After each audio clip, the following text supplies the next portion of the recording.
Hello साथियों, मैं अनूप सिंह ए to Z classes के इस ऑनलाइन प्लेटफॉर्म पर आप सभी का स्वागत करता हूं। मंजिल उन्हीं को मिलती है जिनके सपनों में जान होती है। पंखों से कुछ नहीं होता, हौसलों से उड़ान होती है। हार नहीं मानना है साथियों, जब तक तोड़ेंगे नहीं तब तक छोड़ेंगे नहीं। साथियों, आज हम लोग टॉपिक पढ़ेंगे ज्वालामुखी वोल्केनो। कल हम लोगों ने पढ़ा था चट्टान, उसी के आगे हम लोग पढ़ेंगे ज्वालामुखी। यह टॉपिक पढ़ने से पहले अभी तक जिन्होंने भी इस चैनल को सब्सक्राइब नहीं किया है वो प्लीज़ इस चैनल को सब्सक्राइब कर दें, और वीडियो को अगर लाइक नहीं किया है तो लाइक कर दें, और अभी तक शेयर नहीं किया है तो इस वीडियो को 2 सेकंड लगेगा, बैक जा करके शेयर करके फिर आकर के इसको आप देख सकते हैं। चलिए आइए देखते हैं कि ज्वालामुखी कैसे बनता है, कितने प्रकार का होता है। इसके साथ साथ हम लोग जानेंगे कि कौन कौन से ज्वालामुखी महत्वपूर्ण हैं हमारे लिए एग्जाम की दृष्टि से। तो देखिएगा, मान लीजिए कि यह है पृथ्वी, यह पृथ्वी की सतह है, और पृथ्वी की सतह से अंदर की तरफ, अंदर से बाहर की तरफ उद्गार होता है। कैसे? अंदर से बाहर की तरफ। तो यह मैग्मा जो होता है, पृथ्वी के अंदर से मैग्मा निकलता है बाहर लावा के रूप में।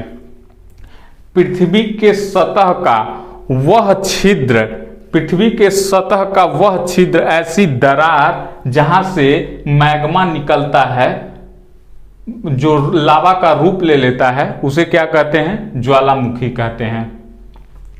यह ठंडा होकर के चट्टान बनता है। कल ही हम लोगों ने पढ़ा था कि चट्टान ज्वालामुखी से निकलता है, और कौन सा चट्टान बनता है? तो आग्नेय चट्टान बनता है। आग्नेय चट्टान बनता है। मैग्मा निकलता है तो लावा का रूप लेता है, और यही जब ठंडा होता है तो यह आग्नेय चट्टान का रूप ले लेता है। इसका यह कितना गर्म होता है, तो इसका तापमान कितना होता है? तो इसका तापमान होता है, इसका तापमान लगभग होता है 600 डिग्री सेल्सियस से 1200 डिग्री सेल्सियस तक इसका तापमान होता है। ये तो हो गया ज्वालामुखी, इसका बेसिक। अब जान लेते हैं कि यह कितने प्रकार का होता है। उसके बाद हम लोग कुछ महत्वपूर्ण ज्वालामुखी को देखेंगे कि महत्वपूर्ण ज्वालामुखी कौन सा है। साथियों, यह समय है स्मार्ट पढ़ाई करने का। हमको यह एग्जाम में परिभाषा कहीं नहीं पूछने वाला है कि इसकी परिभाषा क्या है। हमको उस महत्वपूर्ण ज्वालामुखी को पढ़ना है कि कौन सा ज्वालामुखी कहाँ पाया जाता है, कौन सा ज्वालामुखी सक्रिय ज्वालामुखी के अंतर्गत आता है, कौन सा सुषुप्त ज्वालामुखी के अंतर्गत आता है, और कौन सा मृत ज्वालामुखी के। तो यह देखिएगा, यह 3 प्रकार का होता है। तीन प्रकार का। पहला कौन सा है? सक्रिय ज्वालामुखी।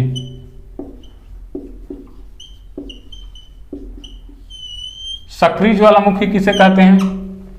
जिससे समय समय पर उद्गार होते रहा हो, जो समय समय पर जिससे उद्गार हो रहा हो, उसको क्या कहते हैं? सक्रिय ज्वालामुखी। इसमें कुछ महत्वपूर्ण ज्वालामुखी हैं जो एग्जाम में अक्सर पूछता है। इससे पहले एक क्वेश्चन जान लीजिएगा कि भूमध्य सागर का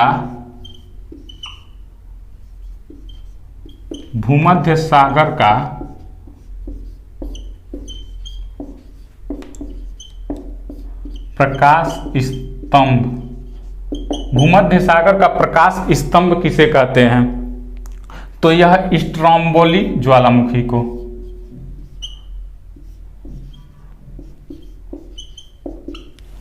स्ट्रोम्बोली ज्वालामुखी।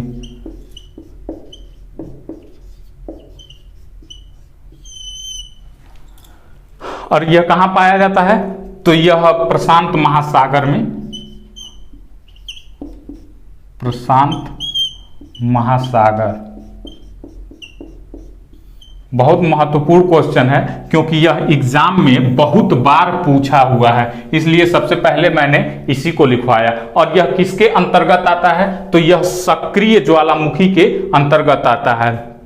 यह अभी ग्रुप डी में भी कई बार रिपीटेड क्वेश्चन है, ग्रुप डी में भी पूछा है और अन्य भी एग्जामों में यह पूछा है, इसीलिए सबसे पहले मैंने इसको लिखवा दिया। इसके बाद एक और क्वेश्चन पूछता है कि सर्वाधिक ऊंचाई पर स्थित सक्रिय ज्वालामुखी कौन सा है? सर्वाधिक ऊंचाई पर,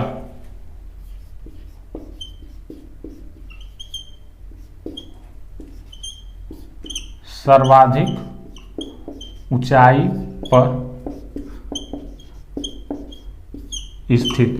आप लोग यह कमेंट करके बताइए कि सर्वाधिक ऊंचाई पर स्थित जो ज्वालामुखी है ओजस डेल सलाडो, यह कहां पाया जाता है?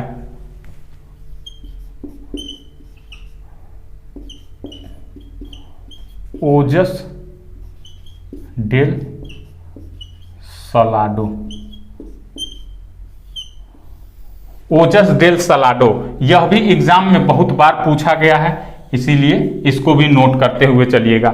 यह भी एक सक्रिय ज्वालामुखी है, ओजस डेल सलाडो, और यह कहां पाया जाता है? चिली और अर्जेंटीना के बॉर्डर पर। चिली, अर्जेंटीना के बॉर्डर पर, यह चिली और अर्जेंटीना के बॉर्डर पर पाया जाता है। सर्वाधिक ऊंचाई पर स्थित ज्वालामुखी है।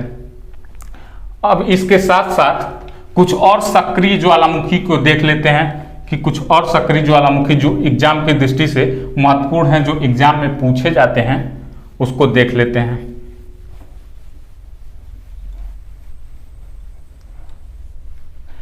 आप तो यह बस कमेंट करके बताइए कि क्या भारत में भी सक्रिय ज्वालामुखी पाया जाता है? तो अगर पाया जाता है तो उसका क्या नाम है और कहां पे पाया जाता है? कमेंट करके ये बताइए कि भारत में कौन सा ऐसा ज्वालामुखी है जो सक्रिय है और कहां पे पाया जाता है। इसके अंतर्गत और भी ज्वालामुखी देखिएगा, किलायु ज्वालामुखी, किलायु ज्वालामुखी, यह कहां पाया जाता है? तो हवाई द्वीप, यूएस से। इसके साथ साथ और देखिएगा मौना लोआ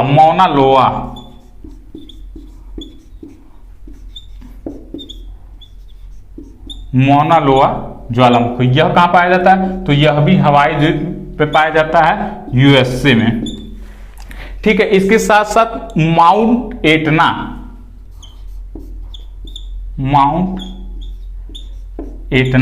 यह कहां पाया जाता है? तो यह इटली में पाया जाता है। माउंट एटना इटली में पाया जाता है, सिसिली द्वीप पर।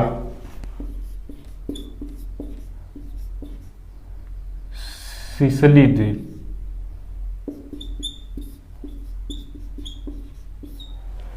इसके साथ साथ एक और महत्वपूर्ण है,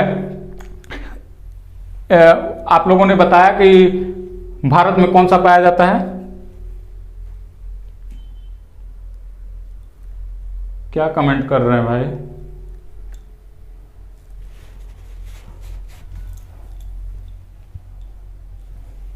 छोड़िए, जाने दीजिए, यह आप लोगों ने नोट कर लिया। दो और महत्वपूर्ण हैं जो एग्जाम में पूछे जाते हैं, कौन कौन सा है? तो चलिएगा, भारत का एकमात्र सक्रिय ज्वालामुखी कौन सा है? बैरन, यह कहां पे पाया जाता है? बैरन ज्वालामुखी, तो अंडमान एंड निकोबार में। ठीक है, इसके साथ साथ एक और है कोटोपैक्सी,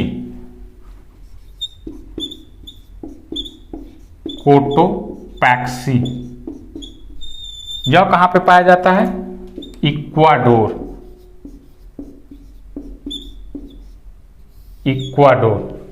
यह तो हो गया महत्वपूर्ण सक्रिय ज्वालामुखी जो एग्जाम में पूछा जाता है। ठीक है, अब देखते हैं इसका दूसरा प्रकार कौन सा है।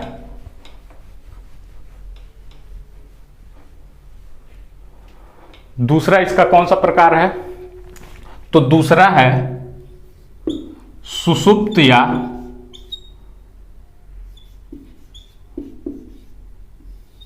सुषुप्त ज्वालामुखी। इसी को क्या कहते हैं? प्रसुप्त ज्वालामुखी।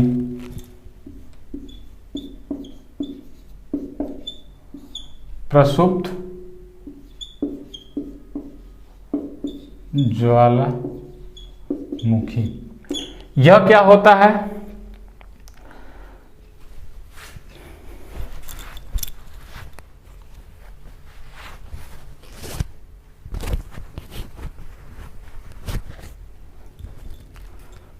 तो यह देखिएगा, यह क्या होता है कि अभी तक जिसमें उद्गार न हुआ हो लेकिन भविष्य में उद्गार होने की संभावना हो, उसी को क्या कहते हैं? सुषुप्त या प्रसुप्त ज्वालामुखी। जिसमें मतलब भविष्य में उद्गार हो सकता है, उसको कहते हैं सुषुप्त ज्वालामुखी। आप कमेंट करके बस ये बता दीजिए कि क्या भारत में भी सुषुप्त ज्वालामुखी पाया जाता है? अगर पाया जाता है तो उसका क्या नाम है? इसके साथ साथ हम कुछ अन्य देशों के सुषुप्त ज्वालामुखी को देख लेते हैं। तो देखिएगा, पहला है फ्यूजियामा।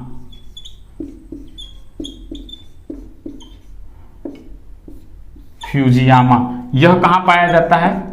जापान। इसका पूरा पीडीएफ मैं Telegram channel A to Z classes में डिस्क्रिप्शन में लिंक दिया हुआ है, मैं उसमें डाल दूंगा।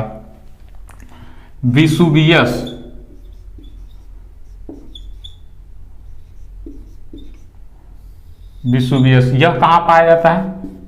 इटली। आप तो कमेंट करके बताइए, क्या भारत में भी पाया जाता है यह? क्राकातोआ। क्राकातोआ कहां पाया जाता है?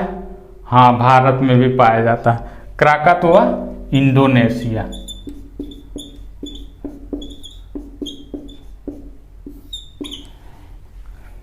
भारत में कौन सा पाया जाता है? नारकोंडम।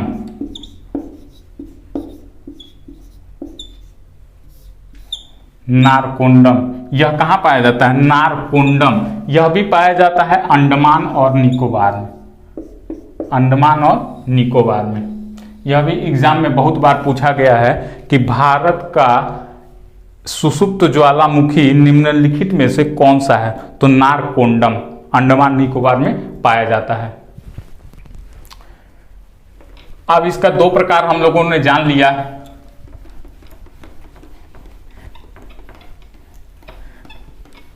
ज्वालामुखी पत्नी भी ज्वालामुखी से कम नहीं होती है। फर्क सिर्फ इतना है कि देखिएगा, पत्नी भी ज्वालामुखी से कम नहीं होती है। फर्क सिर्फ इतना है कि यह ज्वालामुखी 3 प्रकार का होता है और जो पत्नी होती है वो 2 ही प्रकार की होती है। कौन कौन सी होती है? तो पहला सक्रिय ज्वालामुखी। इसमें पत्नी क्या करती है? बोलती रहती, चुप नहीं रहती है, हमेशा कुछ न कुछ बोलती रहती है। और जो दूसरा प्रकार है सुषुप्त, वो हर थोड़े देर पे बोलती है, हर थोड़ा चुप रहबे नहीं करेगी। लेकिन इसमें है शांत या मृत। लेकिन पत्नी भैया शांत नहीं होती है, वो कुछ न कुछ बोलेगी, उसका काम है बोलना। क्या? जीने नहीं देंगे। ठीक है, तो आइए देखते हैं इसका तीसरा प्रकार,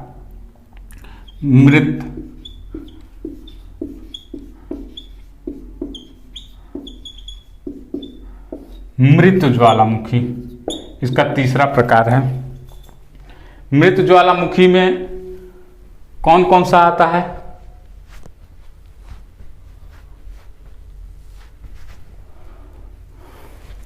तो देखिएगा, इसको क्या कहते हैं? मतलब कि इसमें न अभी तक उद्गार हुआ है और न आगे कभी उद्गार होने की संभावना है। इसी को कहते हैं मृत ज्वालामुखी या फिर शांत ज्वालामुखी।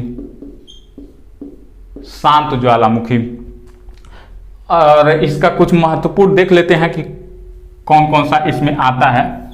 तो पहला आता है देवबंद।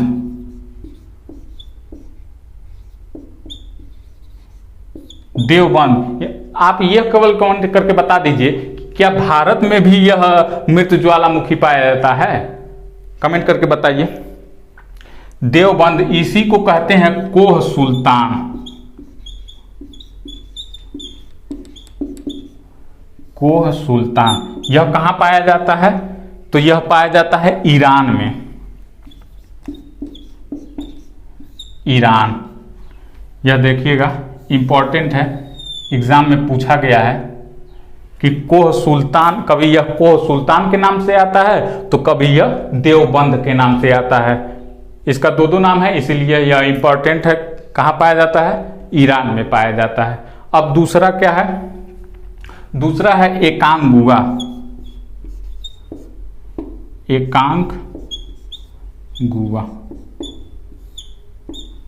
आप तो एक और चीज कमेंट करके बता दीजिए कि वह कौन सा ऐसा महाद्वीप है जहां एक भी ज्वालामुखी नहीं पाया जाता है। वह कौन सा ऐसा महाद्वीप है जहां पे एक भी ज्वालामुखी नहीं पाया जाता है, कमेंट करके बताइए।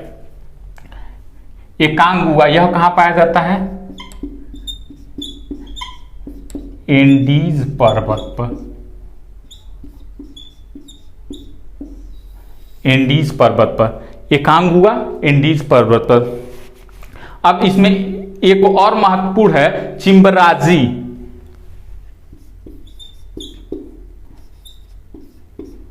चिम्बराजी, चिम्बराजी कहां पाया जाता है? इक्वाडोर।